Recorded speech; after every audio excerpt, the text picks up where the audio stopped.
ચોમાસામાં પૂર બાદ પણ કોર્પોરેશન અધિકારીઓએ બોધપાઠ નથી લીધો।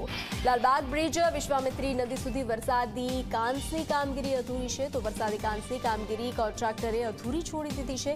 કરોડોના ખર્ચે કરવામાં આવી રહેલી કામગીરી કરવામાં કોન્ટ્રાક્ટરને રસ ના હોય તેવા દ્રશ્યો સર્જાયા। વરસાદી કાંસ પ્રોજેક્ટના અધિકારીને કોન્ટ્રાક્ટરને અનેકવાર નોટિસ પાઠવી છતાં નોટિસને ઘોડીને પી ગયા છે આ કોન્ટ્રાક્ટરો। તોડેદરા કન્સ્ટ્રક્શન કોન્ટ્રાક્ટને બ્લેકલિસ્ટ કરવા ભાજપ અને કોંગ્રેસના કોર્પોરેટરની માંગ છે। કોર્પોરેટરોની રજૂઆત બાદ સ્થળ પર અધિકારી કોન્ટ્રાક્ટર દોડી આવ્યા હતા, તો કોંગ્રેસ કોર્પોરેટર બાળુ સુર્વેએ જણાવ્યું કે કોન્ટ્રાક્ટરે 1200 ડાયામીટર પાઇપ નાખી તેમાં માટી ભરાઈ ગઈ હતી। અધિકારી રાજેન્દ્ર વસાવાએ કોન્ટ્રાક્ટરનો બચાવ કર્યો હતો। જણાવ્યું કે હોળી હોવાથી મજૂરો નથી, જેથી કામ બંધ છે।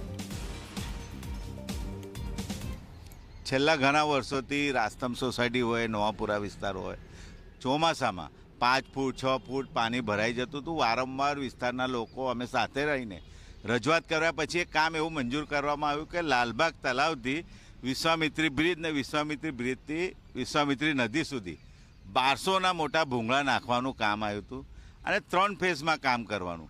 પહેલાં 2.5-3 કરોડ રૂપિયા, પછી બીજા 2 કરોડ રૂપિયા, પછી 4 કરોડ રૂપિયા એવી તરીકે પૂર્ણ કરવાનું।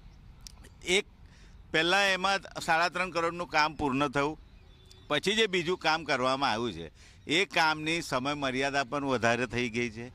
પછી બીજી એક વસ્તુ એવી છે કે જે અગાઉ ભૂંગળા જે 1200ના ભૂંગળા નાખ્યા છે એની અંદર માટી સ્લજ એનાથી આખા ભરાઈ ગયા છે અને એનાથી પાણીનો નિકાલ ના થાય અને અધૂરી કામગીરી મૂકીને ઇજારદાર કામ બંધ કરી દીધું છે।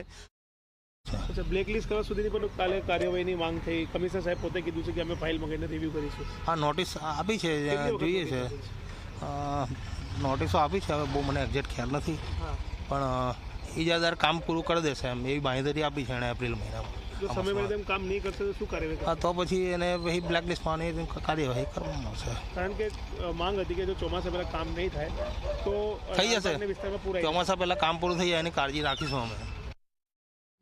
કામ અત્યારે બી કાલે બી જે કંઈ મીડિયામાં આવ્યું છે કે છોડીને વયા ગયા છે। હોળીનો તહેવાર હોય છે ત્યારે બધી જ જગ્યાએ મજૂરો 15-20 દિવસ આવતા નથી હોતા। કોઈ કામ છોડીને ગયો નથી, મજૂરો આવે છે અને કાલથી કામ ચાલુ થઈ જશે અને વહેલામાં વહેલું પૂરું થઈ જશે।